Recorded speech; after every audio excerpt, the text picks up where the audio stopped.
Padre, una vez más nos acercamos por medio de la fe ante ti, pero esa fe colocada sobre tu palabra, Señor, porque fuera de ella sería imposible intentar hacer algo o entender algo, Señor. Nuestra fe descansa sobre la Escritura y siendo palabra revelada tuya, te suplicamos que traigas esa palabra sobre nuestro corazón, la apliques a nuestra mente, a nuestro ser interior, opere a través del poder que tiene en sí misma los cambios, las transformaciones que tú tengas que hacer, que puedas romper tú los patrones mentales nuestros tan enraizados, tan cuadrados, Señor, y que podamos llevar todo pensamiento cautivo, Señor, a la obediencia de Cristo Jesús. Concédenos ese privilegio ahora, Señor, en tus fuerzas, bajo tu dirección, Señor, no en las nuestras, porque sería imposible intentar hacerlo en las nuestras. Así que te suplicamos gracia sobre nosotros en esta mañana, Padre bueno, en el nombre de Cristo Jesús. Amén, amén, amén. El gran Dwight Moody, él dijo lo siguiente en cierta oportunidad, que la medida de un hombre o de una mujer, entiéndase, no es cuántos siervos tiene esa persona, sino a cuántos hombres él sirve, a cuántas mujeres él o ella sirven. Esa es la medida de una persona en realidad, de un creyente. Una reconocida escritora cristiana, Reina Rodas, ella escribió lo siguiente en una revista cristiana hace algunos años atrás.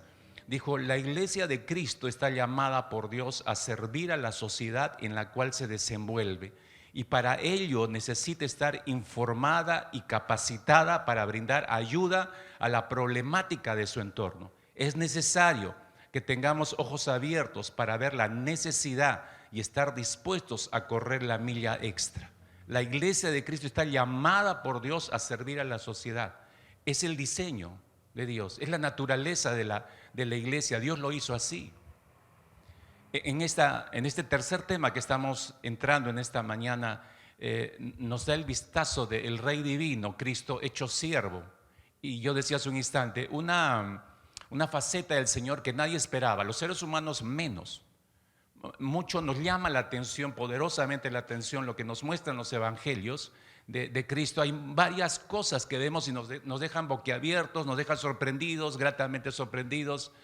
Pero una de las cosas, y quizás es uno de los aspectos más destacados de la vida de Cristo Jesús, viene a ser su vida de servicio. ¿Y por qué digo que es la más destacada de entre muchas que leemos en los evangelios? Porque precisamente esa vida de servicio no viene a través de cualquier ser humano común y corriente, sino que todo lo que leemos en cuanto al servicio en la vida de Jesús, debemos considerarlo a la luz de que Él es el creador del mundo, que Cristo es el creador del mundo. En el principio era el verbo y el principio estaba con Dios y el verbo era Dios. Cristo es Dios, según Juan 1:1.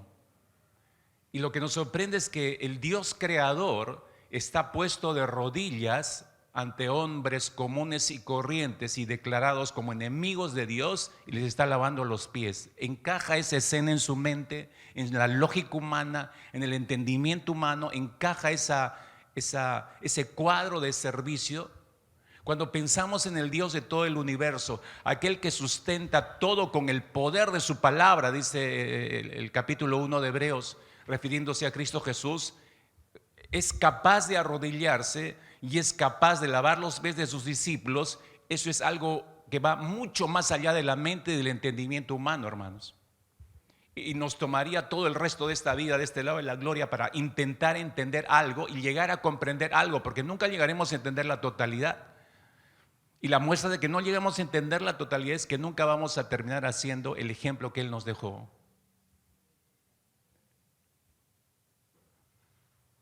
En nuestra vida diaria fácilmente podemos darnos cuenta de eso. Entonces, ¿cuál es la relevancia de la vida de Jesús en su faceta como siervo? Nos ha dejado un tremendo ejemplo, evidentemente. Aquel que está en Cristo debe andar como Él anduvo, dice el apóstol Juan. Entonces también la faceta como siervo debemos seguirla. Cristo ha trazado realmente un camino, un sendero, ha dejado huellas para que nosotros andemos por ellas. No es solamente una descripción que hacen los evangelios de su vida de servicio, sino es un camino, hermanos. Entendámoslos, es un camino que hay que seguir. Una de las primeras cosas que quiero compartir en este tema nos lleva a la primera pregunta esta mañana, es ¿qué enseñanzas nos dejó la vida de servicio del Rey Divino hecho siervo? ¿Cuáles son las enseñanzas que nos dejó?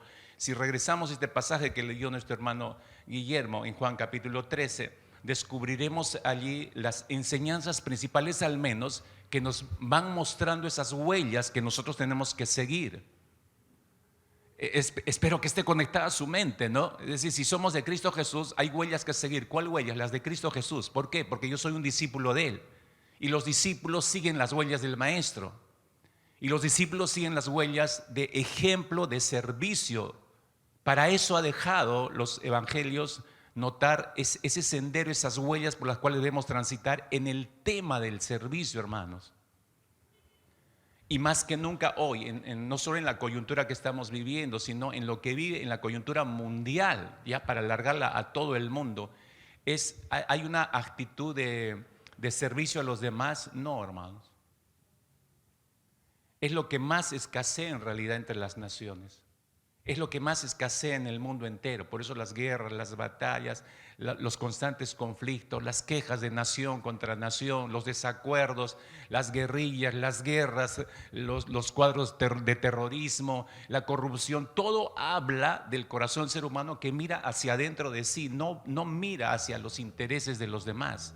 No trabaja para los intereses de los demás, no coloca su vida o no dedica su vida, no consagra su vida para el servicio de los demás, incluyendo como creyentes. Nos cuesta determinar eso en nuestras vidas como un estilo de vida para nosotros. Puede ser un arranque filantrópico para saciar alguna necesidad, pero eso no pasa de 24 horas o 48, una semana o un mes. Después yo regreso a mi estado de vida, porque no puedo atender toda una vida pues estas situaciones. Usted se da cuenta que vivimos bajo ese sistema, presionados bajo ese sistema, amoldados bajo ese sistema. Razón tiene el apóstol Pablo cuando en su carta a los Romanos dice que no nos amoldemos a lo que el mundo nos exige, no nos dejemos meter en ese molde. Y ese molde es: piensa en ti, solamente en ti y nada más que en ti. A la gente, que cada quien arregle sus problemas y sus líos. ¿Por qué tienes que arreglárselos tú? ¿Por qué tienes que consagrar encima tu vida para ayudar a los demás? ¿Por qué tienes que consagrar tu carrera para ayudar a los demás? Tú estudiaste para ganar tu plata y hacerte rico, poner tu casa, tu carro, tu familia y pensar en ti. Ese es el molde del mundo. Esa es la forma egoísta como que nos ha etiquetado y nos ha marcado, hermanos. Todos nacemos así. Por eso es que no solo en esta congregación, en todas las iglesias del mundo, el porcentaje de gente consagrada a la misión de Dios es bajísima. Siempre ha sido bajísima. Y aún yo, perteneciendo a una congregación, me pueden hacer 1000 correcciones. Corrige esto en tu vida, no es correcto, corrígelo y pasarme toda una vida y nunca hacer las correcciones, porque yo tengo mi tiempo, mi forma de vida, mi estilo de vida, y nadie me lo va a cambiar. No me pueden exigir. Yo doy de lo que puedo a la iglesia, yo doy lo que puedo a la misión del Señor, y que no me exija más porque yo tengo una carrera, tengo una empresa, tengo una misión. Es mi misión de vida. Es la etiqueta egoísta, mis hermanos, sobre la cual estamos marcados. ¿Qué enseñanza nos dejó la vida de servicio del Rey Divino hecho siervo? Grandes lecciones, mis hermanos. Permítame apuntalar algunas en este texto de Juan capítulo 13 rápidamente. Usted se note el versículo 8. Pedro le contesta al Señor cuando quiere lavarle los pies: jamás me lavarás los pies. Jamás. Jesús le respondió: si no te lavo, no tienes parte conmigo. Ya Pedro quería que lo bañe en ese instante, ¿no? Está bien, Señor, no te enojes, ¿no? Fíjese, primer lección, anote. Primer lección que nos deja la vida de servicio del Rey Divino. Otra vez, el Rey de toda la creación, en todo su esplendor, en toda su gloria, arrodillado ahí, lavándole los pies mugrosos de este Pedro, pecador, enemigo de Dios. No me cabe en la mente, hermanos. Versículo 8, ¿qué nos muestra? ¿Qué primera lección? Anote: quien no sabe dar, no sabe recibir, hermanos. Quien no sabe dar, no sabe recibir. Te explico rápido. En general, la persona que no sabe recibir, ¿sabe cuál es la razón por la que no sabe recibir? Por orgullo. Por orgullo. Y ese orgullo no le permite recibir de otro o de otros. Y ese mismo orgullo es el que le impide no solo recibir, sino le impide dar también. Porque muchas veces piensa que ese otro al que se supone que debe darle no es merecedor de su ayuda. Porque recuerde que nosotros categorizamos, tenemos niveles de relaciones y etiquetamos a las personas también. Esta sí, esta no, esta me cae, esta no me cae, esta le ayudo, a esta no le ayudo, a esta... ¿Cuáles son las razones? Bueno, no me cae nada más, pues no le ayudo. Tenemos nuestro sistema, nuestra forma, nuestra mente. El apóstol Pedro tuvo que aprender ambas cosas, dar y recibir. Al mismo tiempo tuvo que aprender. Una vez más lea conmigo el versículo 8. Pedro le contestó: jamás me lavarás los pies. Es su perspectiva muy humana. Nosotros somos así. ¿No te ha pasado? Cientos de veces lo hemos visto. En plena pandemia, hermanos, cuando queríamos ayudar a alguien: no, pastor, no, otros necesitarán. Orgullo. Oye, mira, Dios te está provisionando, te está trayendo. Bueno, dale gloria al Señor, agradece y recibe la ayuda, ¿no? El siervo humilde, anota por favor, el siervo humilde es aquel que no se avergüenza de ninguna de las tareas que le toca llevar a cabo. Jamás los verdaderos siervos de Dios van a avergonzarse de la tarea que les toca llevar a cabo. A mí me sorprende cuando hay algunas personas que me dicen: pastor, mi deseo es servirle al Señor.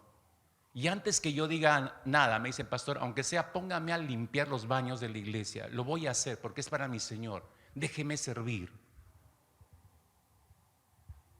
Claro, yo encantado de mandarlo ahí, ¿no? Por el fin de semana. No, ¿qué te parece que limpies los baños de la iglesia todo este año 2023? Está bien ser siervo, pastor, pero no tanto, pues. Ya eso es un castigo, porque tú lo ves así. No lo vas a ver como un privilegio 12 meses del año lavar los baños de la iglesia. ¿Sabes qué? Y así lo hicieras, estarías ubicando el horario donde nadie te vea hacerlo.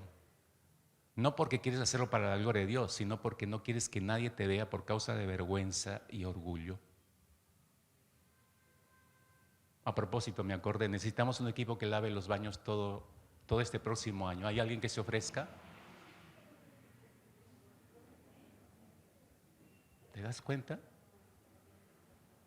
Por Dios, pastor, tanto que me ha costado mis cutículas y mis uñas. 5 horas pintándome el margen blanco para que crean que está limpia mis uñas. Y usted me va a mandar a lavar los baños. El corazón de siervo, vuelvo a repetir, el siervo humilde es aquel que no se avergüenza de ninguna de las tareas que le toca llevar a cabo. Y eso es simplemente que muestra el carácter del servicio, el carácter del siervo. Esa es la razón por la cual encontramos a Jesús de rodillas lavándole los pies a Pedro. Esa es la razón. Jesús estaba dando ejemplo del verdadero siervo humilde. Así se debe comportar el verdadero siervo humilde. Quien no sabe dar, mis hermanos, no sabe recibir. Si alguien está pensando aquí: quiero servir para el próximo año, bueno, ve considerando todo esto. Ve considerando todo esto. Porque cuando vengas a decirme: pastor, quiero servir, te voy a enviar a los baños.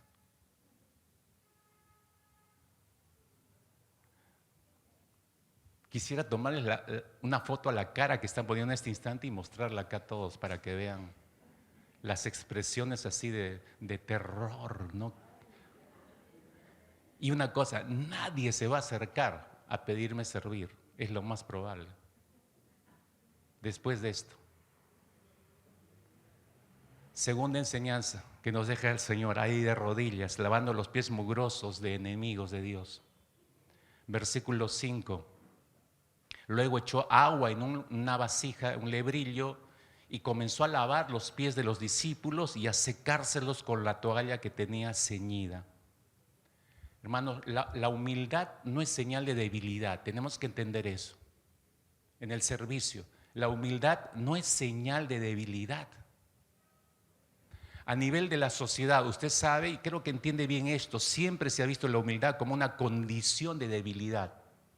Los humildes son débiles y se asocia, los humildes son débiles y porque son débiles son tontos. Así nos ven a los evangélicos. Todos vemos diariamente a nuestros líderes políticos. Quiero hacerle notar eso porque eso es fresco en nuestra mente. Todos los días está fresquísimo. En las últimas horas siempre son noticias acerca de esto. Usted ve a toda la línea de líderes que tenemos políticos, cero humildad, hermanos. Así, cero en humildad. Más bien lo que vemos es gente contenciosa.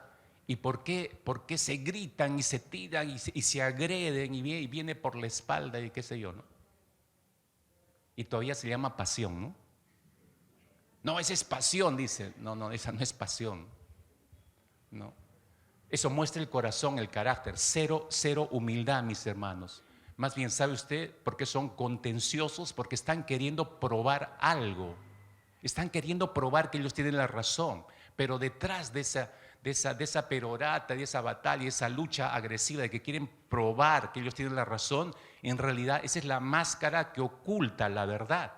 La verdad detrás de esa máscara agresiva es otra, es totalmente diferente. Pero el siervo humilde, anota por favor, el verdadero siervo humilde no es contencioso. El Congreso está para servir al pueblo. No es cierto, por lo que estoy explicando.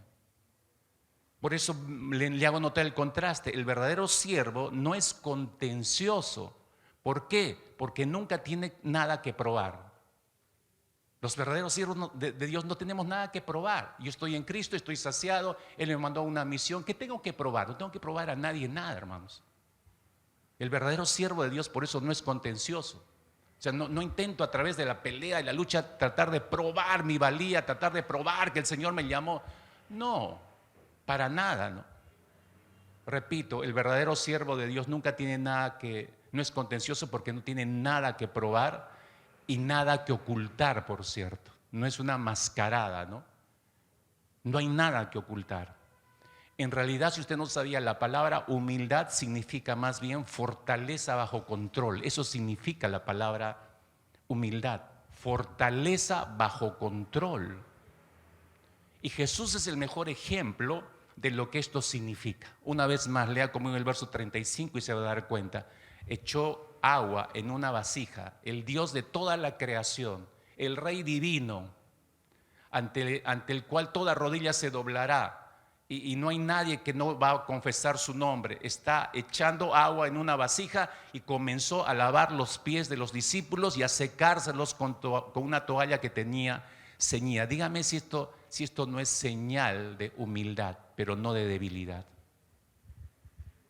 Gran lección que nos deja Jesús ahí arrodillado frente a los discípulos. Tercera lección que nos deja lo que Jesús está haciendo aquí para que caminemos por sus pisadas. Versículo 10 y versículo 11. Jesús le dijo: el que se ha bañado no necesita lavarse, excepto los pies, pues está todo limpio y vosotros estáis limpios, pero no todos, porque sabía quién le iba a entregar y por eso dijo: no todos estáis limpios. Tercera lección, mis hermanos, que aprendemos: la verdadera humildad sirve sin favoritismos. Los verdaderos siervos de Dios son humildes y que los lleva a servir sin favorecer a nadie. No es a este sí y a este no. Esta hermana no me saludó, me voltea la cara. No, ¿por qué le voy a lavar los pies? Que se vaya al infierno.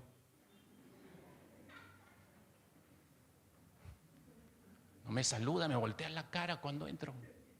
Tenemos nuestras razones. Puede que eso sea cierto, obviamente, pero Dios ha implementado el perdón. Hay mandatos específicos que luchemos para sostener la unidad que el Espíritu Santo nos ha dado.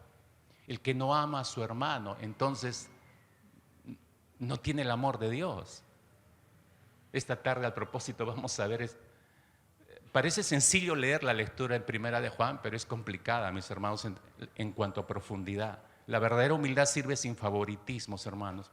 El siervo humilde no elige a quién servir, sino que sirve porque eso es parte de su naturaleza, es parte de su diseño. Ese siervo Está libre por eso de prejuicios y por eso su libertad le permite servir a todos por igual.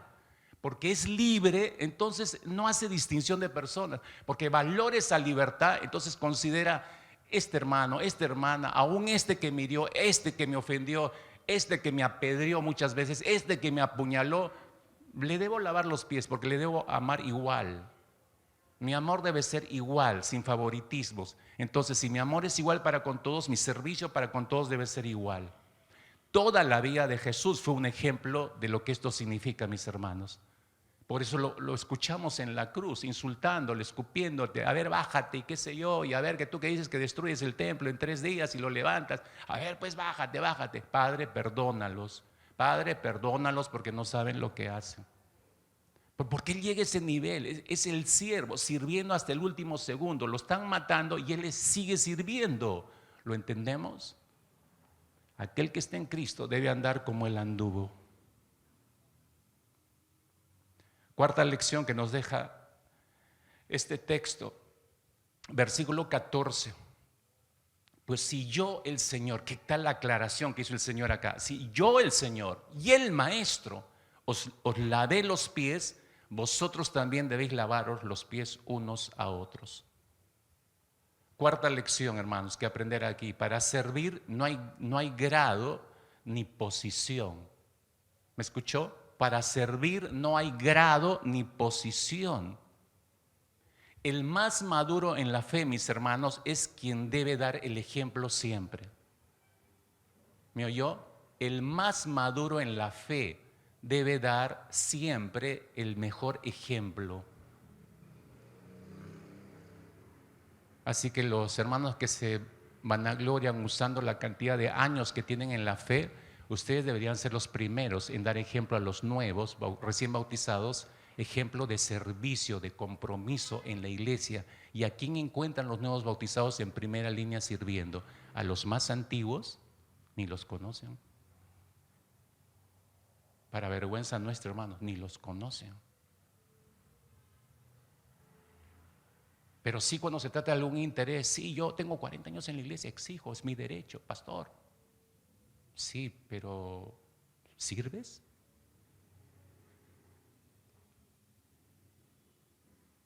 Para servir no hay grado ni posición, mis hermanos. En este caso, no sé si usted se da cuenta, porque el texto nos muestra a gritos esto, el creador sirviendo a la criatura. El creador del universo, hermanos, sirviendo a la criatura, dejando ver que servimos no de acuerdo a nuestro rango. Él, de acuerdo a su rango, Jesús debería haberles exigido a ellos que le laven los pies a Jesús primero. Pero el creador está sirviendo a la criatura.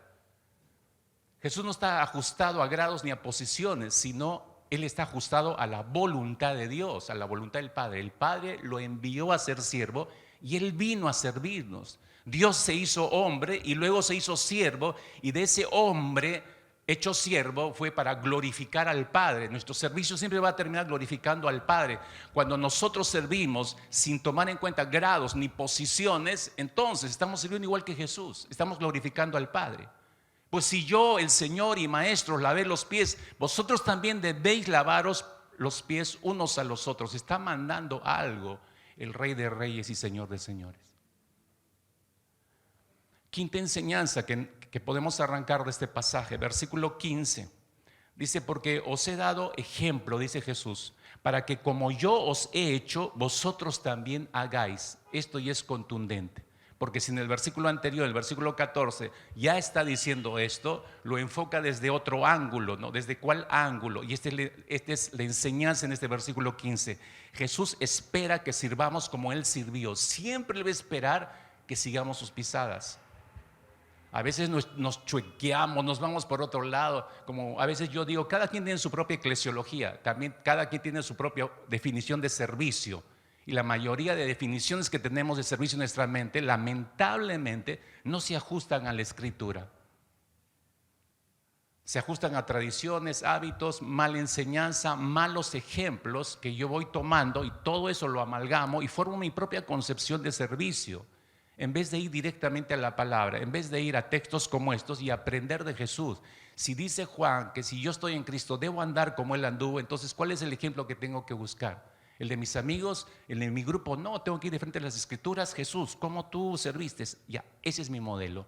Eso es lo que tengo que hacer, eso es lo que tengo que vivir. Jesús espera que sirvamos como Él sirvió.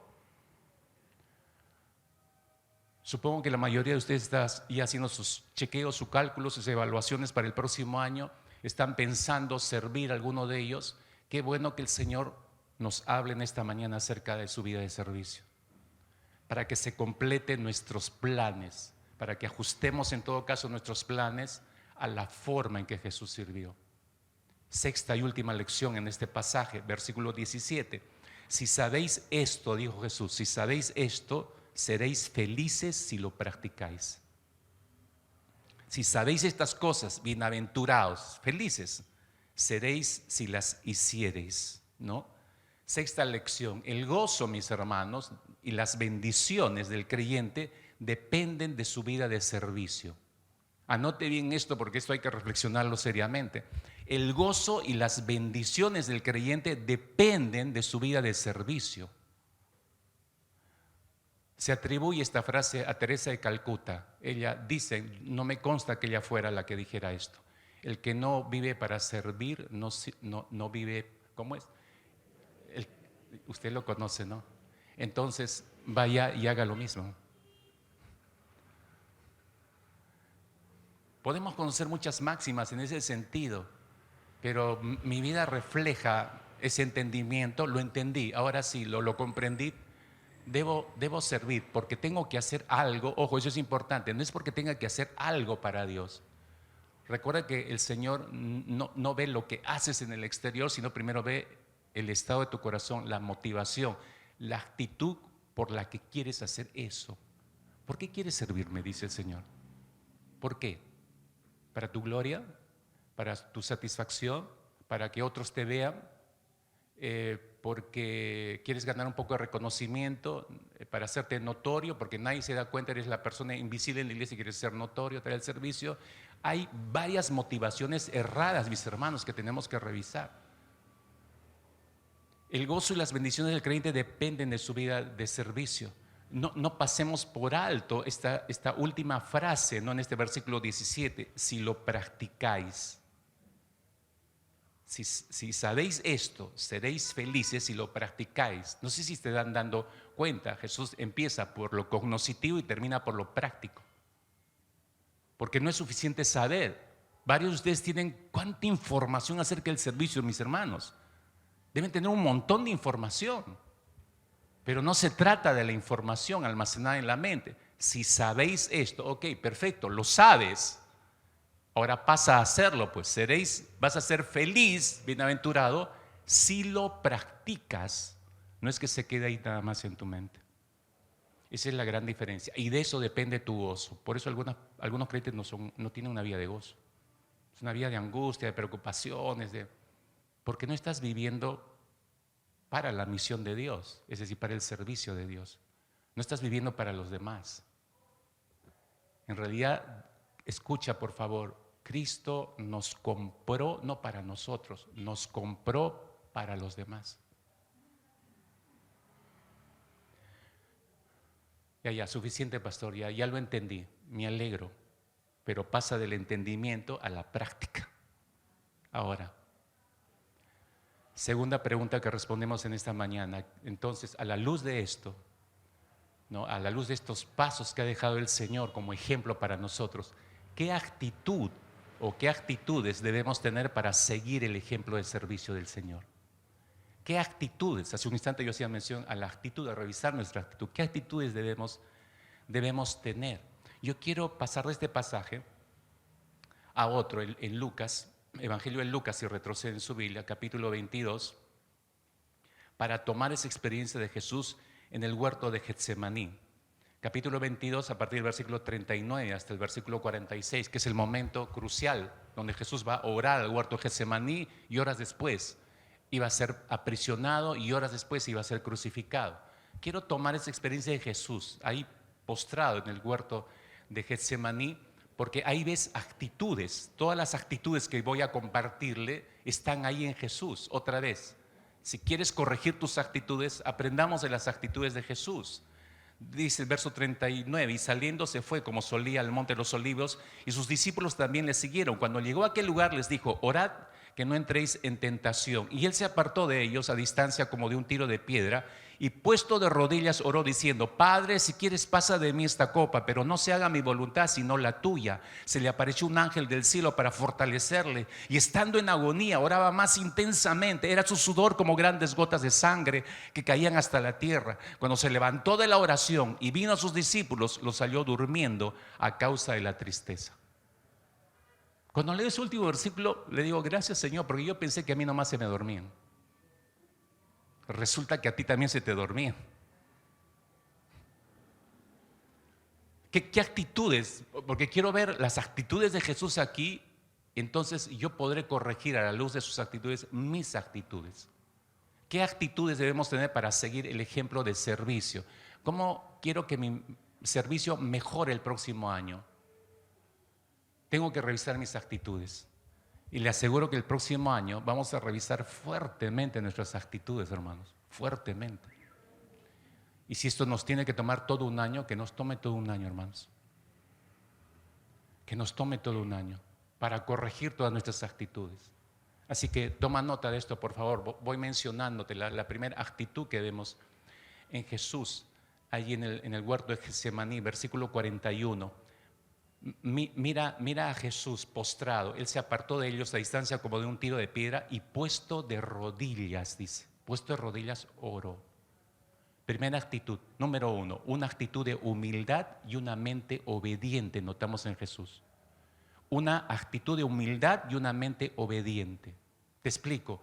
Las luchas y las divisiones surgen porque el hombre o la mujer no muere a sí mismo. Pero Jesús sí lo hizo. A nosotros nos cuesta morir a nosotros mismos. Toma tu cruz y sígueme. Pero yo quiero la cruz, pero quiero seguir teniendo mi vida. Quiero seguir manteniendo mi vida. No puedes hacer las dos cosas. O mueres para llegar a la cruz, o aparentas llevar una cruz, o te haces una cruz de tecnopor que no pese mucho y haces que estás siguiendo a Jesús. No hay más opciones. La vida de obediencia, mis hermanos, no es una vida sencilla. Se hace difícil porque el cristiano se hace complicada, diría yo, cuando el creyente se niega a morir al yo. Ese yo que lo mantiene en lucha continua, porque ya es consciente de ese yo. Por eso quiere agradar al Señor y quiere agradar a su carne. Quiere agradar al Señor y quiere agradar a su carne. Es una lucha permanente del interior. Por eso no tiene paz, no tiene tranquilidad. El yo está caracterizado por una actitud de orgullo y no de humildad. Ya hemos visto hace unos instantes eso. Ese orgullo es lo que se revela y lo lleva a desobedecer a cualquier persona, a cualquier creyente. Esto, obviamente, usted se da cuenta en el texto, no había en Jesús. No había una prevalencia del yo. Lo que vemos más bien por el contrario es lo que él ya había dicho anteriormente. ¿No? Él dijo: bueno, aprendan de mí, que soy manso y humilde. Mi yugo es fácil y ligera es mi carga. ¿Por qué dijo eso el Señor Jesucristo? Porque él estaba liberado del yo. No lo vemos en este versículo 41 batallando con el yo. No. Humildemente va y se postra. Y esa actitud externa, porque es una acción externa, no va, humildemente se está postrando, es porque su mente le manda que lo haga, y su mente es una mente obediente a quién, al Padre. Se nota claramente en esa posición de Jesús allí. Segunda actitud que tenemos que revisar a la luz de la experiencia de Jesús. Tiene que haber una disposición de servicio. ¿Qué actitud debe haber en mi corazón para seguir el ejemplo del Señor? Una disposición de servicio como lo hubo en el Señor. Se da cuenta en el versículo 42, dice, ves a Jesús postrado allí, orando al Padre, y dice, le está diciendo: no se haga mi voluntad sino la tuya. ¿Qué está diciendo Jesús allí? Lo que Jesús está diciendo al Padre: Padre, yo seguiré sirviéndote hasta el final. No se trata de lo que yo quiero. O sea, yo incondicionalmente vine a servirte. Mi disposición desde el principio hasta el fin siempre va a ser seguir sirviéndote. ¿Por qué? Escúcheme, porque el verdadero servicio no es tanto la realización de una tarea. Escuche, por favor, el verdadero servicio al Señor no es tanto lo que hacemos, sino la disposición que se tiene para realizar esa tarea a la que hemos sido llamados o a la que hemos sido convocados. Es la disposición de mi corazón. Podemos nosotros servir de acción, sí, muchos lo hacen, pero no servir de corazón. Eso es totalmente diferente. El servicio hecho sin la disposición interna de mi corazón no cuenta para Dios. ¿Por qué, hermanos? Te doy una razón bíblica. Por lo que dice Primera de Samuel capítulo 16 versículo 7. ¿Qué dice allí? Porque el Señor no mira lo que el hombre mira, pues el hombre mira lo que está delante de sus ojos, pero el Señor mira el corazón. El Señor mira el corazón. Por eso podemos servir todo el año que viene en acción, mis hermanos, pero no de corazón. Al final usted se presentará y el Señor te va a decir: ¿por qué te debo dejar entrar? Pero yo he hecho esto, Señor, no te conozco. Es lo más probable, hermanos. Qué importante en este tiempo hacer las correcciones de nuestro corazón. Nuestra disposición de servicio debe ser de corazón, no de acción solamente. Tercera actitud, hay que revisar, pero que vemos en Jesús: fidelidad, hermanos. Esta es tremenda. Fidelidad en el servicio.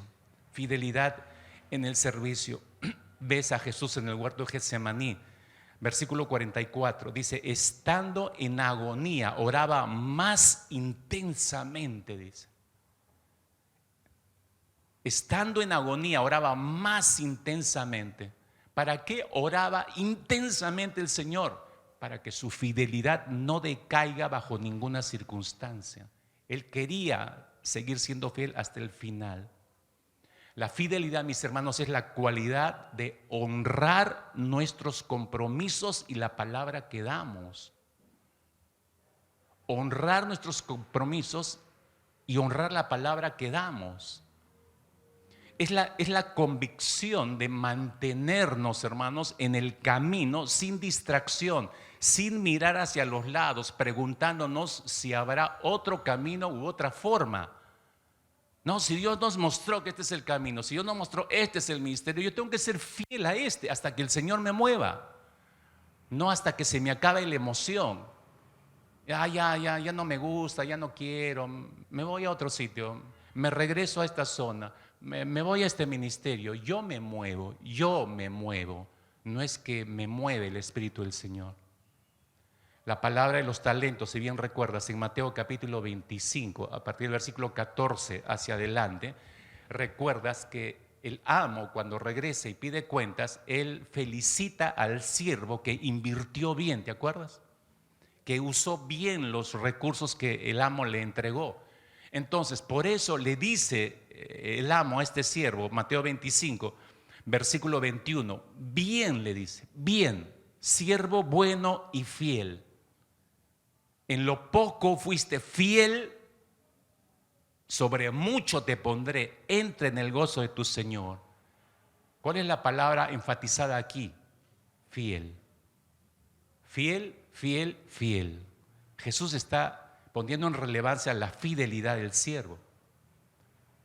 No tanto las habilidades que él tuvo. Todos tenemos grandes habilidades y no me queda la menor duda que acá hay mucha gente inteligente con grandes habilidades.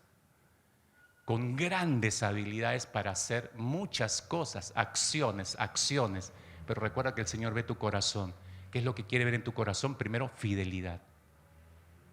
Fidelidad. Cuarta lección, cuarta actitud que vemos en Jesús y que tenemos que analizar nuestras propias actitudes nosotros mismos. Versículo 45, regreso a Lucas 22. Cuando se levantó de la oración, mira Jesús, termina de orar y dice el verso 45, así empieza el verso 45, cuando se levantó de la oración. Entonces, si te das cuenta, con los versículos anteriores, el versículo 44, estaba en agonía y oraba más intensamente, pero termina la oración y dice el verso 45, cuando se levantó de la oración, se levantó. Como que nos da a entender, ya no hay agonía. Ya no hay ese cuadro de agonía. Parece que el Señor ha tomado nuevas fuerzas y obviamente entendemos nosotros, nuevas fuerzas en el Padre. Entonces, Él se levanta, ¿quién contra mí? ¿Alguna vez se ha levantado así de tener un tiempo profundo de oración con el Señor en estado de angustia, preocupación, y luego el Señor te hace recordar su promesa, esta, la otra promesa, lo que Él hizo en el pasado, lo que va a hacer, lo que está haciendo en el presente o lo que puede hacer en el futuro, y de pronto tú entiendes todo y en un santiamén la angustia se esparce rápidamente y tú te levantas y te dices entonces, si Cristo es por mí, ¿quién contra mí?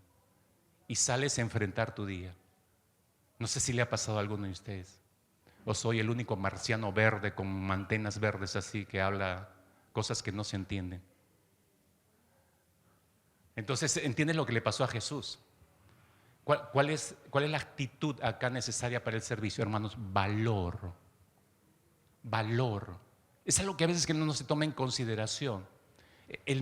Escúchame, el ministerio y la vida en sentido general tienen situaciones, mis hermanos, capaces de amedrentar la vida de muchos creyentes. O sea, se encuentran con situaciones muy complicadas y se asustan y temen. Les falta valor. El valor no puede depender de la carne por eso. No es que, respiro profundo, cuento hasta 10 para que se me dé el valor de seguir haciendo esto. No, así no funciona.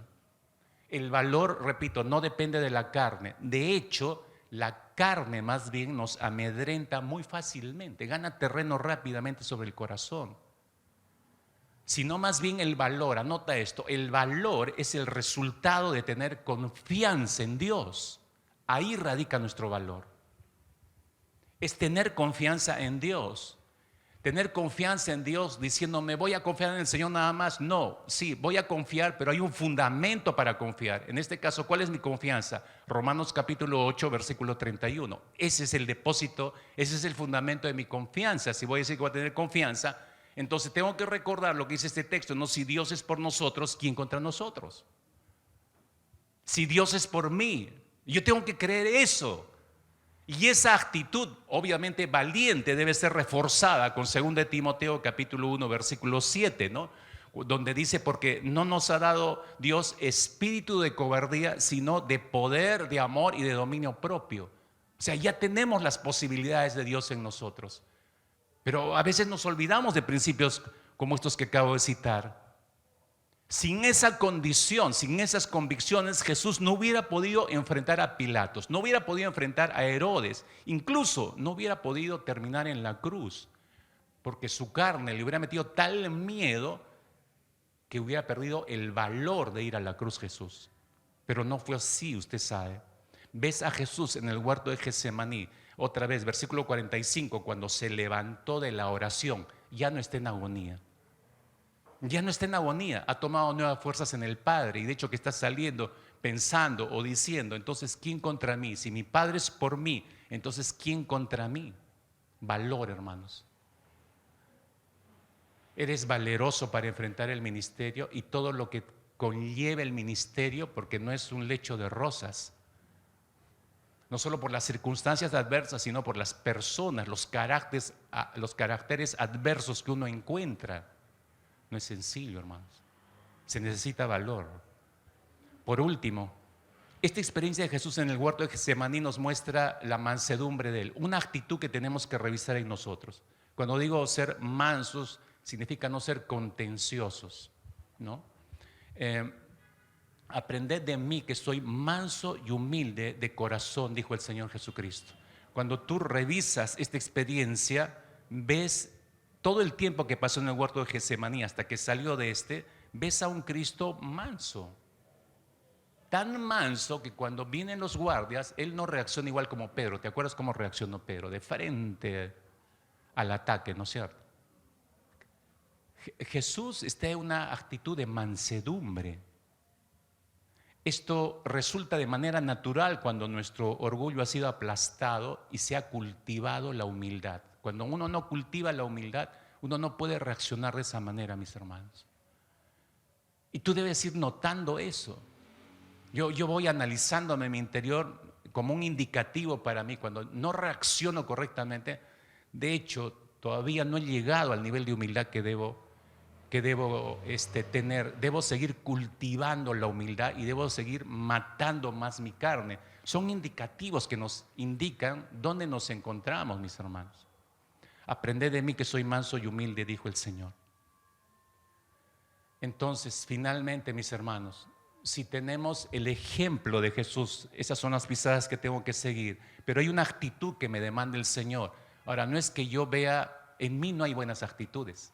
Por eso hemos ido a este pasaje, la oración en el huerto de Getsemaní, porque yo necesito tomar un modelo para revisar, evaluar mis propias actitudes para andar por ese camino que Jesús me ha abierto. Entonces, lo empiezo a andar con la actitud adecuada, pero de la noche a la mañana estamos maduros para el servicio, no. Es un proceso, hermanos. Déjenme hablar de ese proceso en este último punto. ¿Qué pasos debemos dar para madurar nuestra vida de servicio? Es otra gran pregunta que tenemos que hacernos antes de pasar al siguiente año, porque muchos están planeando servirle al Señor, regresar al servicio, retomar ministerios. Hay pasos para seguir el proceso de maduración para el servicio. Este es el proceso. Escucha bien y anota bien, por favor. En primer lugar, necesitamos primero comprender nuestro diseño. Necesitamos comprender nuestro diseño. Efesios capítulo 2, versículo 10 dice lo siguiente el apóstol Pablo. Lo leo una versión un poco diferente a la suya. Porque somos hechura de Dios, creados en Cristo Jesús para buenas obras, las cuales Dios dispuso de antemano a fin de que las pongamos en práctica.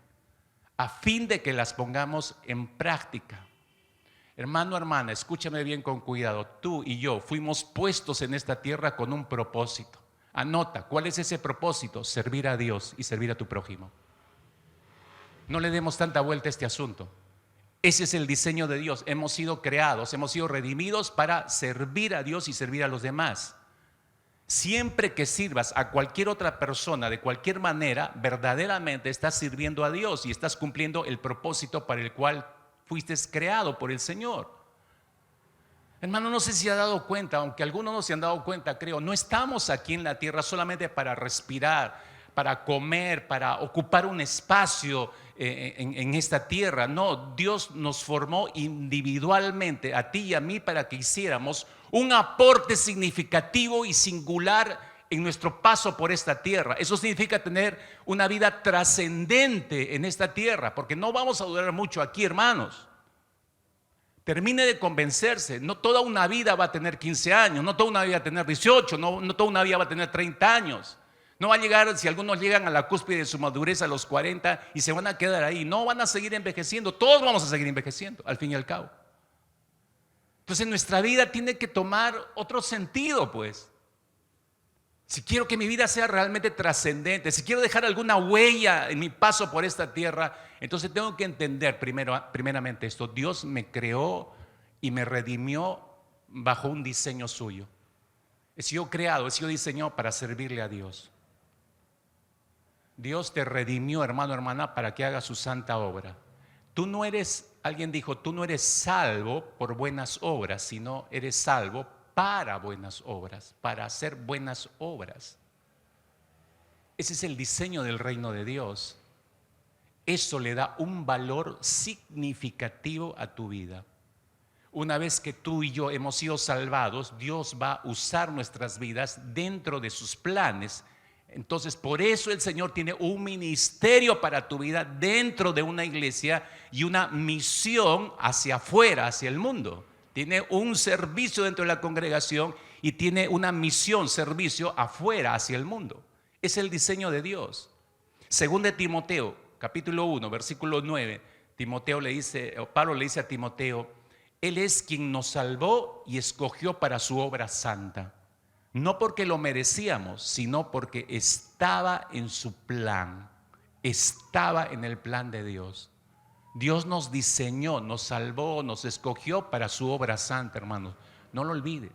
Y Él dejó el ejemplo una vez más, ¿no? Mateo 20, 27. Dice, tu actitud debe ser igual a la mía, dijo Jesús. Tu actitud debe ser igual a la mía, porque yo, el Mesías, no vine a ser servido, sino a servir y a dar mi vida por muchos. Otra vez siempre se plantea, el modelo es Jesús. Entonces, comprendamos, hermanos, comprendamos nuestro diseño. No fuiste creado, repito, para comer, dormir, trabajar, comer, dormir, trabajar, comer, dormir, trabajar. Eso no es tener una vida trascendente. Entiende que has sido creado con un propósito. Hay un diseño de Dios en tu vida. En segundo lugar, ¿qué pasos más debemos realizar? No solo comprender nuestro diseño, sino que debemos empezar a vivir para servir. Si he sido diseñado para servir, entonces debo vivir para eso. No sé si usted ha visto, cuando yo veo un tractor en una avenida como esta, por ejemplo, o en cualquier otra ciudad, una avenida, en una calle de cualquier ciudad, cuando yo veo un tractor llevando gente, a veces me da risa, ¿no? Pero digo, bueno, el dueño de ese tractor lo puede estar usando en este momento para transportar a gente, pero ese tractor no fue diseñado para eso. Ese tractor fue diseñado para trabajar en el campo, pero está llevando gente, está siendo utilizado para un propósito para el cual no fue creado, en otras palabras. Usted puede usar, y en eso somos especialistas y somos muy creativos los peruanos, pues no, los peruanos somos así de pragmáticos. Usted puede usar, por ejemplo, un clip metálico y lo abre y le puede ser útil como una ganzúa para abrir una chapa, ¿sí o no? Acuérdese de su vida antigua, pasada, cuando se olvidaba la llave de su casa. El clip, o las damas, el ganchito, pues, ¿no? Pero ¿fue creado con ese propósito? No, usted está dando otro uso. O los colgadores metálicos, algunos, los que tienen auto y se han olvidado las llaves, y ¿qué hago? El colgador, pues su salvación. Su ganchito lo mete por la ventana para jalar, ¿sí o no? El colgador no estaba hecho para ese propósito, ¿no? Usted puede tomar, no sé cuántos han hecho esto, no, estaba escribiendo algo, tenía que subrayar algo, no tiene regla. ¿Qué hace? Agarra otro lápiz, otro lapicero, lo pone como regla y traza. Pero no es una regla, le está dando un uso para el cual no fue creado. Usted puede usar, mi querida hermana, el rollo de amasar, puede usted utilizarlo como un arma de ataque para darle por la cabeza a los hijos o al marido. Pero, hermana, en el amor del Señor, le recuerdo, el rollo de amasar no ha sido hecho para ese propósito. Es que le voy a amasar el cerebro, pastor, no entiende, pues le voy a amasar el cerebro, pero no fue hecho con ese propósito, ¿se da cuenta? Nosotros podemos usar muchas cosas, para lo cual no fueron creadas, no fue el propósito, no fueron diseñados para eso. Pues igual es el diseño de nuestras vidas, hermanos. Fuimos creados para Dios, entiéndalo, fuimos creados para servirle al Señor. Fuimos redimidos por Cristo Jesús para servirle por gratitud. Así que la nueva vida en Cristo que hemos recibido, debemos vivirla para servir al Señor. Debemos usarla para vivir el propósito para el cual nosotros fuimos creados y redimidos. Para eso se nos dio la vida y para eso fuimos salvados. No use su vida para lo que el Señor no lo ha diseñado. Ese principio de vida lo entendieron perfectamente los primeros creyentes al nacer la iglesia, la primera iglesia en Pentecostés. Hechos capítulo 2, versículo 44 y 45 para refrescar nuestras memorias. Dice, todos los que se convirtieron, dice, todos los que habían creído estaban juntos. Y tenían, dice, en común todas las cosas, vendían sus propiedades, sus bienes, los repartían a todos según la necesidad de cada uno. No sé si se están dando cuenta, los que están recordando el texto, esos primeros cristianos comprenden tempranamente que fueron diseñados y fueron redimidos para servir a los demás. Por eso están haciendo lo que están haciendo. No es que recibieron a Cristo y se bautizaron y cada uno se fue a su casa, a su negocio, y yo sigo en lo mío. No. Ven una reacción inmediata, tempranamente entienden, hemos sido salvados para servir a los demás. Entonces empiezan a ver la necesidad de todos, empiezan a ayudar, están sirviéndose. Y eso lo vemos haciéndolos a ellos. Son sensibles a la necesidad del resto y están saciando esa necesidad, los están sirviendo. Escuche, hermanos, y noten el texto, no necesitan tener un ministerio oficial para hacer eso. ¿Me oyó? No necesitan un ministerio oficial. Es que el pastor no me llama, es que no me han invitado y mientras no me llaman no hago nada. No, ¿quién los llamó a ellos a servir, a ver la necesidad del resto? Nadie. Entendieron su diseño. No necesitan que se les nombre tutores. No necesitan que se les nombre coordinadores de ayuda social. No necesitan ni siquiera que los movilicen para ayudar a otros. No necesitan eso. Ellos simplemente se ponen al servicio de los demás porque entendieron que estaban puestos allí por Dios para servir a los demás. Eso es tener en claro el diseño. A veces, mis hermanos, y hago una corrección rápidamente en este sentido, a veces pensamos que solamente, cuando hablamos de servicio, solamente se sirve en la iglesia. No sé de dónde sacaron eso. No sé de dónde sacaron eso. Que solamente a través de un ministerio se sirve en la iglesia. No sé de dónde sacaron eso. Cuando no es así. Claro, no estoy diciendo llevar una vida caótica, no, que yo me voy de misionero, yo mismo me autoenvío. No estoy llegando a esos extremos, cuidado, ¿no? Cuando hay un orden en la iglesia, hay ministerios, uno puede servir a través de esos ministerios y de hecho que debemos hacerlos. Eso establece un orden. Hágase todo decentemente y con orden, dice el apóstol Pablo. El último versículo del capítulo 14 de 1 Corintios, estoy dando cita. Entonces todo debe tener un orden en la iglesia. Pero estoy hablando que la sensibilidad para ayudar cuando veo una necesidad, no necesito un ministerio, hermanos. No necesito un ministerio. Por eso es que déjame mostrarte lo siguiente. De hecho, que no lo han visto así en la familia. Efesios capítulo 6, versículo 1. Hijos, escúchenme.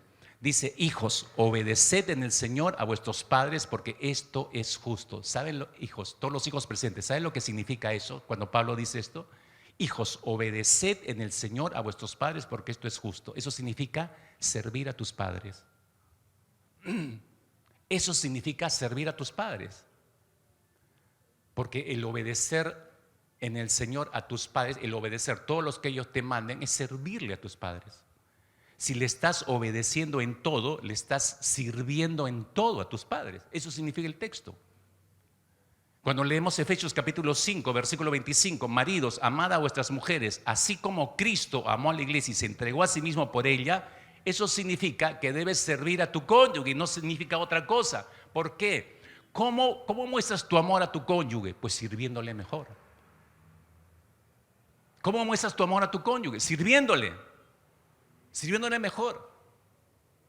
Cuando leemos las esposas, Efesios 5:33, al final dice: la mujer respete a su marido. ¿Cómo muestras el respeto hacia tu cónyuge? Sirviéndole mejor.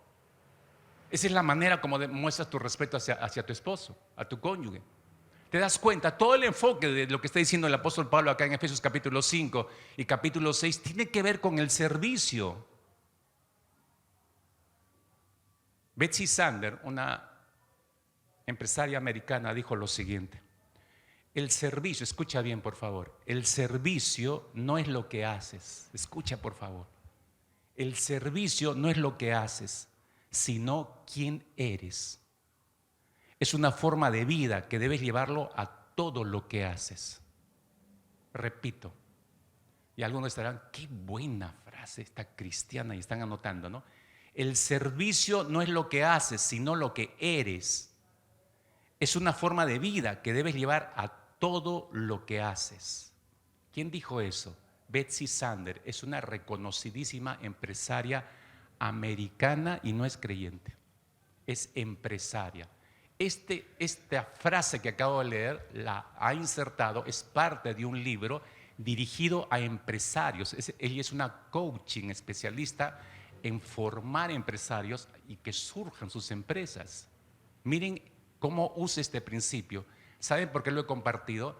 Porque me dio un poco de rabia que una incrédula nos enseñe un principio para servir a Dios cuando eso está claro en la palabra y nosotros deberíamos hacer eso. Me avergonzó realmente. Yo, ¿cómo es posible que está? Y tiene un libro famosísimo, es como una Biblia para todos los empresarios americanos. Y entre las cosas que dice para servir al cliente, usa ese principio. En realidad la frase no está hablando del servicio diseñado por Dios para con nosotros y nosotros para con Él responder ese servicio en obediencia. No, el principio está dirigido a empresarios para que se relacionen mejor con los clientes. Una incrédula dándonos lecciones de servicio, hermanos, no puede ser posible. Nosotros debemos dar al mundo lecciones de servicio. En tercer lugar, debemos madurar para servir mejor. Debemos madurar para servir mejor. Dice Marcos capítulo 10, versículo 42 hacia adelante. Ustedes saben que los que son reconocidos como gobernantes de los gentiles se enseñorean de ellos, dijo Jesús, y que sus grandes ejercen autoridad sobre ellos. Pero entre ustedes no es así, sino que cualquiera de ustedes que desee llegar a ser grande será su servidor, y cualquiera de ustedes que desee ser el primero será siervo de todos. ¿Por qué? Porque ni aún el Hijo del Hombre vino para ser servido, sino para servir y para dar su vida en rescate por muchos. De una manera muy sucinta, mis hermanos, si se dan cuenta, nuestro Señor Jesucristo les está presentando a los discípulos cómo debe ser la totalidad de su vida. Es decir, deben empezar sirviendo y deben llevar toda su vida y terminar sus días sirviendo a Dios. Está apretando en un par de versículos este principio de vida. Lo que Jesús les está diciendo, voy a parafrasear esto que acabamos de leer en Marcos 10, 42 hasta el 45. Lo que Jesús les está diciendo en otras palabras es lo siguiente. Escúcheme, por favor, le dicen mis discípulos. Lo usual en el mundo es que cada quien viva para sí mismo. La mayoría de gente vive para sí mismo, pensando en ellos mismos y sirviéndose a sí mismos, y todo es para su propio provecho. Pero les dice, discípulos, entre ustedes no debe ser así. Ustedes como discípulos míos no deben pensar, no deben tener esa actitud. Más bien, ahora que tienen una nueva vida en mí, les dice, no deben empezar esa nueva vida, sino entendiendo que han sido creados para servir, han sido redimidos para servir, han sido moldeados para servir, han sido levantados por Dios para servir, y mientras vayan avanzando en su vida, deberán también ir creciendo, madurando en su manera de servir. Por eso es que les dice, y cualquiera de ustedes que desee ser el primero será siervo de todos. ¿Quién no quiere de buena forma alcanzar la cumbre en muchos de sus planes? Creo que todos, de buena forma. Eso tiene su proceso, pero mientras vamos a ese proceso, no olvidemos de servir a los demás. No olvidemos servir a los demás. Por favor, anote esto, revísalo en casa, por favor. Mira el ejemplo de Bernabé, mira su maduración. A veces se admira uno de Bernabé, pero él no siempre fue así. Él pasó por un proceso, fue madurando su servicio. Te lo puntualizo como en una línea de tiempo. Hechos 4:32. Ahí aparece este versículo donde dice: y la multitud de los que habían creído era de un corazón y un alma. Los primeros convertidos, ninguno decía ser suyo propio nada de lo que poseía, sino que tenían todas las cosas en común. Dentro de ese grupo, de hecho, que estaba Bernabé, se había convertido, y él entiende, como todos los demás, hay algo que puedo hacer por los demás. Entonces empieza a colaborar y empieza a ayudar a otros. Empieza por algo pequeño, pero luego él se da cuenta que no, esto es insuficiente. Empieza a madurar su concepto de servicio. Entonces llegamos a Hechos, capítulo 4, versículos 36 y 37. Dice: entonces José, a quien los apóstoles pusieron por sobrenombre Bernabé, que traducido es hijo de consolación, levita, natural de Chipre, dice, como tenía una heredad, la vendió y trajo el precio y lo puso a los pies de los apóstoles. Esto es ir madurando en el concepto de servicio. Empieza a ayudar, sí, pero se da cuenta, no, esto es poco, la necesidad es mucha. No necesito esta casa. La voy a poner al servicio de los demás. La vende y lleva el dinero. Eso es maduración. Bernabé ha comprendido que una vida de servicio es precisamente eso, una vida totalmente entregada al servicio del Señor, porque para ese propósito fuimos diseñados y fuimos redimidos. Entonces, por eso avanzamos hasta Hechos capítulo 11, versículo 24 y 25. ¿Y qué lo encuentra usted haciendo ahí a Bernabé? Asumiendo la responsabilidad de una iglesia. Ya no solamente quiere ayudar a algunos hermanos, ya no es suficiente vender una casa para ayudar a un grupo mayor de hermanos, ahora quiere ayudar a muchos más y la forma como él ve es escuchando al llamado del Señor, asume la responsabilidad de una iglesia. Hay cuantos que asumen, les cuesta hasta asumir un grupo de encuentro. Mira, ya es hora mira, ¿cuántos años? Tienes 30 años en un GEM, ¿cuándo lo vas a asumir? Ay, no, que me da miedo. No es el miedo en realidad, es el egoísmo. No quiere servirse a otros. Yo quiero que me sigan sirviendo a mí en el grupo de encuentro, pero yo servir a otros, eso no. Bernabé está dispuesto, va entendiendo que una vida de servicio es eso, una vida totalmente entregada al servicio. Asumo la responsabilidad, es un gran desafío, sí. Está madurando, eso ve el Señor, ve la fidelidad de este hombre, y por eso leemos Hechos capítulo 13, versículo 2. Dijo el Espíritu Santo: apartadme a Bernabé y a Saulo para la obra a que los he llamado. Su vida fiel, madurando en fidelidad para el Señor, tiene este gran resultado. Es llamado por Dios, ya no para bendecir a una iglesia, es para salir a las naciones y bendecir a multitudes de etnias. Este es el proceso que todos deberíamos seguir, hermanos. No es una exclusividad de Bernabé. Todos deberíamos movernos en ese plano, madurar para servir mejor al Señor. En cuarto lugar, crecer en el conocimiento de la voluntad de Dios. Y permítame terminar con esto. Crecer en el conocimiento de la voluntad de Dios. ¿Se acuerda de Colosenses capítulo 1?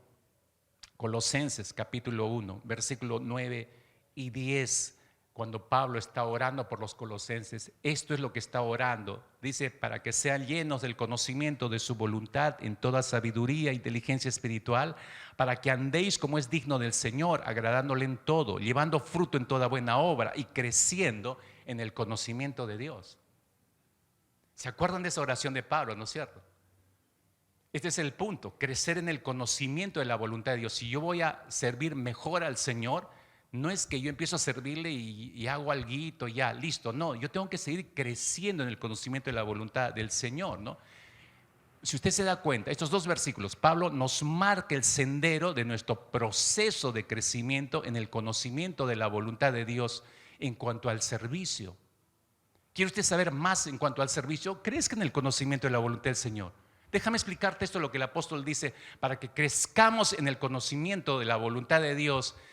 ¿Dónde se halla la voluntad de Dios en primer lugar?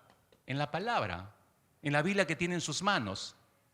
Conózcala bien, conocer bien la palabra del Señor, conocer bien cómo quiere Dios que yo le sirva a Él y a mi prójimo. La Biblia me va a mostrar el cómo, clarísimo me lo va a mostrar, y eso va a determinar estilo de vida. Por eso leemos que dice Pablo: para que andéis como es digno del Señor. Está hablando de estilo de vida, un estilo definido de vida.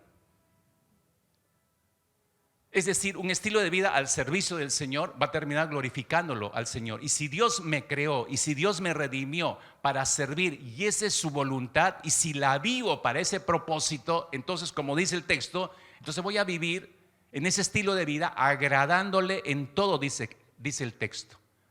Agradándole en todo. Y si mi vida de forma natural emite ese fruto de servicio a los demás, entonces, como dice el texto, voy a llevar fruto en toda buena obra, es decir, se extiende a todas las áreas de mi vida.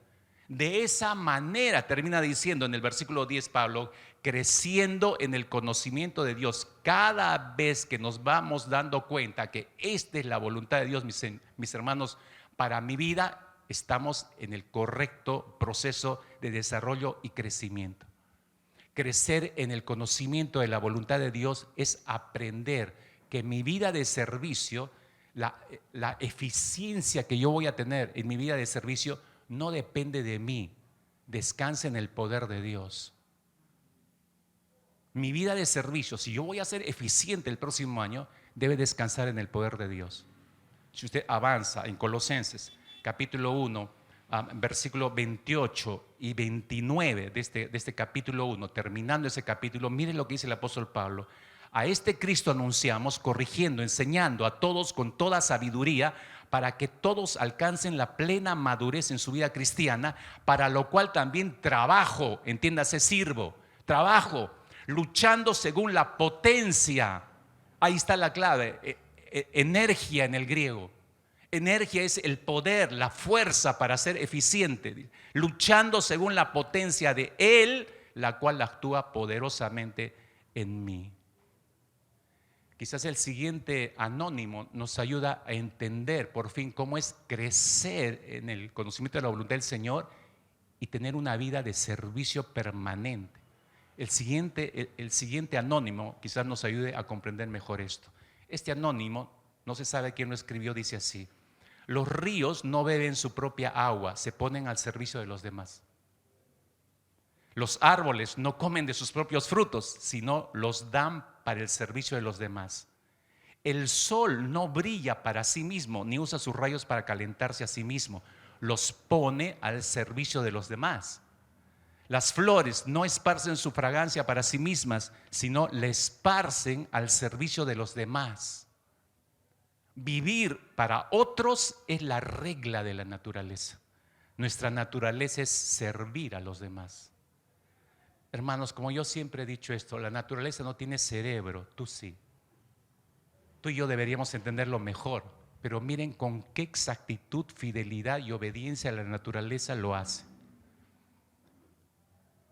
Comprenden que no es para ellos, es para el servicio de los demás. ¿Tú lo entendiste así? Albert Schweitzer es un franco-alemán, hijo de pastores protestantes, muy capaz, que vivió durante la Primera Guerra Mundial y principio de la Segunda Guerra Mundial. Empezó estudios teológicos, filosóficos y de música, y encima entró a estudiar medicina. Escuchen, capaz el hombre. Se graduó como doctor en filosofía en 1899 y se licenció en teología en el año de 1900. 3 años después, en 1913, él se gradúa en la universidad como médico y, no entendiéndolo nadie, deja absolutamente toda su prominente carrera como filósofo, como teólogo y como médico en su ciudad y se va a fundar un hospital en el otro lado del mundo, ¿no? Al Congo francés, en el pueblo llamado Lambarene. ¿Dónde queda Lambarene? En África, del Guinea Ecuatorial, donde está nuestra hermana Araceli, hacia el sur de Guinea Ecuatorial, un poco hacia el sur, Lambarene. Llega ahí Albert Schweitzer y él funda un hospital. Y durante un año lo implementa, pero empieza la guerra y lo empiezan a perseguir y él tiene que alejarse de ese hospital los siguientes 10 años de su vida. Pero en la distancia, como buen músico, empieza a organizar grandes conciertos para lograr fondos, y todos los fondos los enviaba para ir implementando y seguir construyendo el hospital. En 1929 él recibe el premio Goethe en Alemania, uno de los premios más renombrados dado a escritores y a músicos. En el año 1953 recibe el Premio Nobel de la Paz, Albert Schweitzer. El Nobel de la Paz. ¿Por qué lo recibe? Por sus 50 años de labor humanitaria en Lambarene. 50 años dedicados a este hospital. Mientras la humanidad se despedazaba, este hombre estaba trabajando para servir y llevar el bien a esta comunidad alejada en Lambarene, allí en la lejana África. El reconocido también premio Nobel Albert Einstein, él se refirió a Schweitzer, lo catalogó de la siguiente manera: él es el más grande hombre de nuestro triste mundo. Es el más grande hombre de nuestro triste mundo. Albert Schweitzer dedicó 50 años de su vida hacia ese hospital hasta que murió. Falleció a los 90 años en el año 1965. Albert Schweitzer sabía lo que era servir. Por eso él dijo lo siguiente, y termino con esta frase. Dijo: no hay mayor religión, hermanos, no hay mayor religión que el servicio a los demás. Trabajar para el bienestar común es el mejor credo. Es el mejor credo. ¿Cuál es tu credo, mi hermano, mi hermana? ¿Tienes un credo definido? ¿Cuál es tu credo? El credo es el resumen de todas nuestras convicciones. Esta es mi convicción. Tu convicción es entender tu diseño y saber que has sido creado y redimido para servirle al Señor todo el resto de tu vida. ¿Entiendes eso? Cierra tus ojos ahí. Vamos a orar. Vamos a orar en esta mañana. Señor, ha sido muy claro y específico. No nos queda otra cosa. Aparte de agradecerte, Señor, todos estamos haciendo planes, Señor, para terminar el año, todos. Pero, Señor, no sé cuántos estén evaluando a la luz de principios como estos. No sé cuántos estén pensando servir, girar en sus propios ministerios, migrar a otros ministerios. No lo sé, Señor. Pero gracias porque en esta mañana nos das principios, pautas necesarias para esa evaluación. Al fin y al cabo, Señor, estamos para eso. Estamos para servirte. Estamos para glorificarte a través de una vía de servicio permanente y continua. Por eso en esta mañana nos humillamos delante de ti, Señor, como sacrificio santo, agradable ante ti, nuestro culto racional. Y entendiendo nuestro diseño mejor, nos presentamos para ser, Señor, para consagrar nuestras vidas tempranamente, Señor. No sé si tú lo requerirás más adelante de forma diferente, pero ahora, Señor, nos requieres a consagrar ya nuestras vidas en sacrificio vivo, santo, agradable, en servicio fiel para contigo, Señor. ¿Cuáles son las razones por las que fuimos rescatados, por las que fuimos escogidos? Es parte del diseño, Señor. No queremos olvidarlo, Jesús. No queremos olvidarlo, Señor. Nos humillamos delante de nuestro Dios. Sacrificio agradable queremos ser. Hoy renunciamos a nuestra voluntad. Tu palabra es nuestra guía al caminar. Fuimos rescatados del pecado, fuimos escogidos por su amor. Serviremos al Señor, serviremos al Señor, aunque se levanten enemigos, aunque venga prueba o aflicción, serviremos al Señor, serviremos al Señor.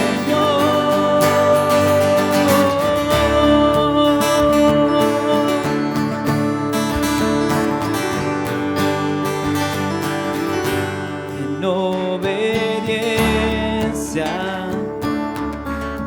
temor y gratitud, Nos rendimos, dígale. nos rendimos ante aquel que nos llamó. Pueblo adquirido Pueblo adquirido a precio de sangre, a precio de sangre, para dar a conocer de su bondad. Fuimos rescatados del pecado, fuimos escogidos por su amor. Serviremos al Señor, serviremos al Señor, aunque se levanten enemigos, aunque venga prueba o aflicción, serviremos. serviremos al Señor, serviremos al Señor.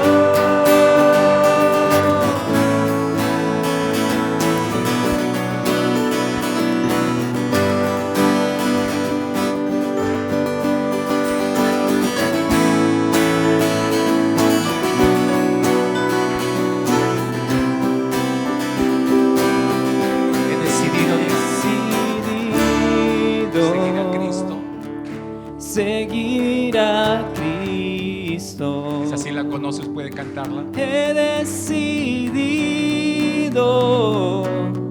seguir a Cristo. He decidido seguir a Cristo. No vuelvo atrás, no vuelvo atrás. He decidido seguir a Cristo. He decidido seguir a Cristo. Una vez más. He decidido seguir a Cristo. No vuelvo atrás, no vuelvo atrás. Fuimos rescatados del pecado, fuimos escogidos por su amor. Serviremos al Señor, serviremos al Señor, aunque se levanten enemigos, aunque venga prueba o aflicción. Serviremos. Serviremos al Señor, serviremos al Señor.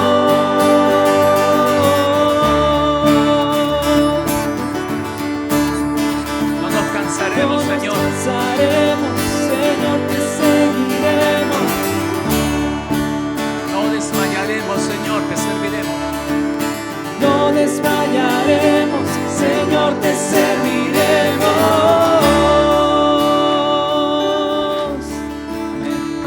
Levante su corazón, hay un momento. Dele gracias a Dios.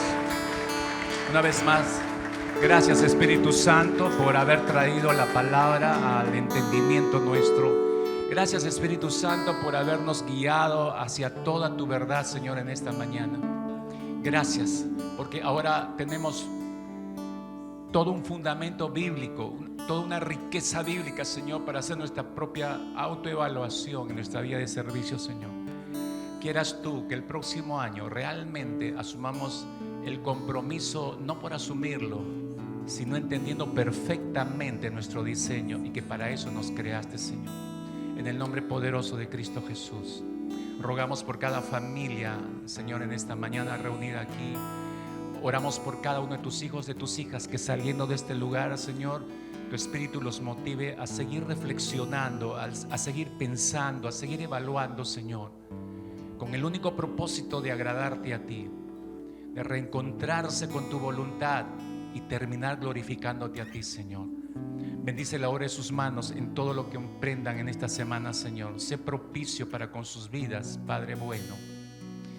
Y una vez más, déjales ver tu bendición diariamente, Señor, no solo sobre sus mesas, sobre sus manos, donde quiera que vayan y lo que quiera que hagan, Señor, sea abundantemente bendecido por ti.